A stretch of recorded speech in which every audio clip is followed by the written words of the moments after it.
கிழமையிலும் ஆண்டவருடைய உலக படைப்பின் ஓய்வு நாள், என்னுடைய வாழ்நாளிலும் 733வது ஓய்வு நாளை கடைபிடிக்க தேவன் கிருபை அளித்தார். இன்றைய வேளையிலும் I will speak 911th gospel in the name of Lord Jesus Christ. Today topic is 2 Peter 2 verses 20. கர்த்தரும் இரட்சகருமாய் இருக்கிற இயேசு கிறிஸ்துவை அறிகிற அறிவினால் உலகத்தின் அசுத்தங்களுக்கு தப்பினவர்கள் மறுபடியும் அவைகளில் சிக்கிக்கொண்டு ஜெயிக்கப்பட்டால் அவர்களுடைய பின்னிலைமை முன்னிலைமையை காட்டிலும் கேடுள்ளதா இருக்கும்.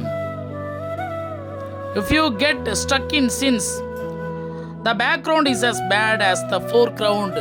முன்ன இருந்த நிலைமையை விட பின்னான நிலைமை ரொம்ப மோசமாக கேடுள்ளதா இருக்கும்.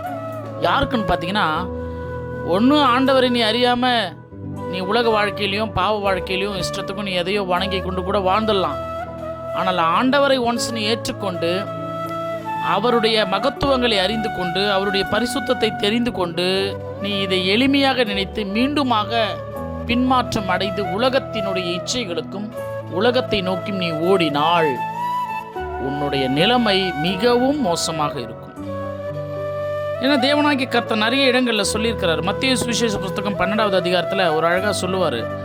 ஒரு வீட்டில் ஒரு பிசாசு பிடித்த வீடு, அந்த வீட்டில் இருக்கக்கூடிய அந்த பிசாசு இந்த பொல்லாத ஆவிகளை மீண்டுமாக வெளியே போயிட்டு மறுபடியும் 7 ஆவிகளை பிசாசுகளை கூட்டின்னு கொண்டு வந்து ரொம்ப ஸ்ட்ராங்காக அந்த வீட்டை உள்ள உட்காந்துருமா.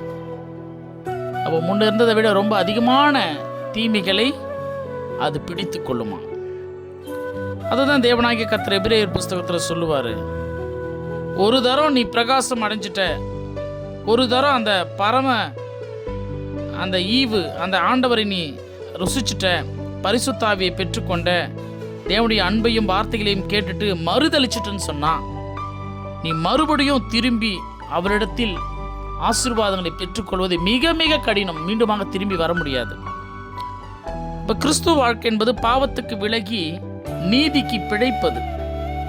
இந்த ஆவிக்குரிய வாழ்க்கை, இந்த ஸ்பிரிச்சுவல் நாலேஜ் இருந்தால் மட்டும்தான் ஆண்டவரோடு கூட ஒரு நெடுந்தூர பயணம் செய்ய முடியும். இல்லைனா அறகுறைய பாதியிலே ஒரு மனிதன் ஆண்டவராக இயேசு கிறிஸ்துவை ஏற்றுக்கொள்வான், ஏதோ கணக்குக்கு வருவான், மறுபடியும் அவனுடைய வாழ்க்கை மறுபடியும் ரொம்ப மோசமான நிலைமைக்கு போயிடும். இந்த ஸ்பிரிச்சுவல் நாலேஜ் ரொம்ப ரொம்ப முக்கியம்.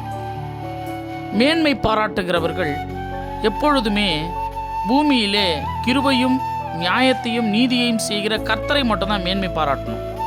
இதை தவிர தன்னுடைய சுய பெருமை, சுய மேன்மை இதை பாராட்டுறவங்க சரியான ஒரு ஸ்பிரிச்சுவல் நாலேஜில் இல்லைன்னு அர்த்தம்.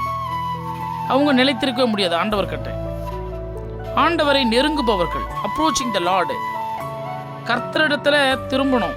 இப்போ என்னன்னா, கர்த்தர்கிட்ட நிறைய பாடங்களை கற்றுக்கணும். அவர் அடிப்பார், அப்புறம் அவரே குணமாக்குவார்.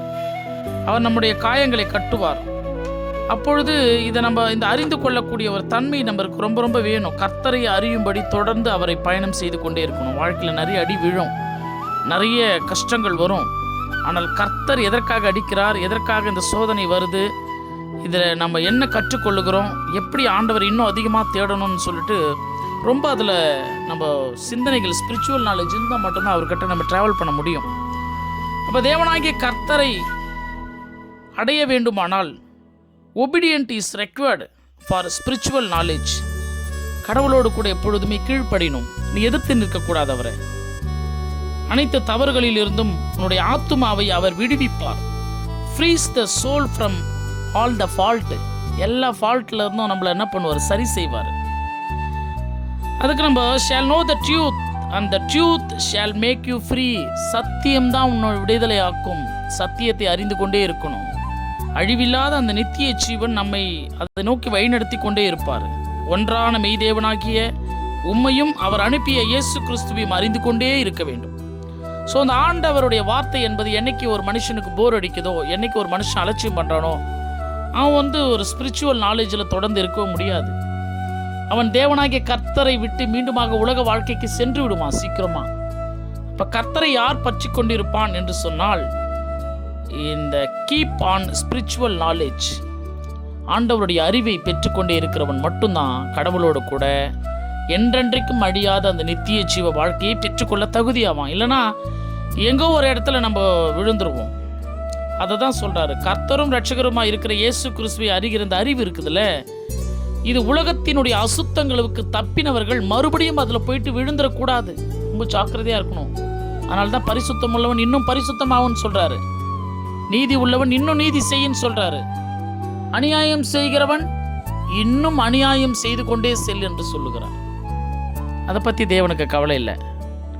ஆண்டவராகிய இயேசு கிறிஸ்துவின் வழிகளில் நீ வர வேண்டும் என்று சொன்னால் ஆண்டவரை அறிகிற அறிவும் இந்த வார்த்தைகளும் தான் நம்மளை அவர் சரியான பரலோக பாதைக்கு அழைத்துச் செல்லும்.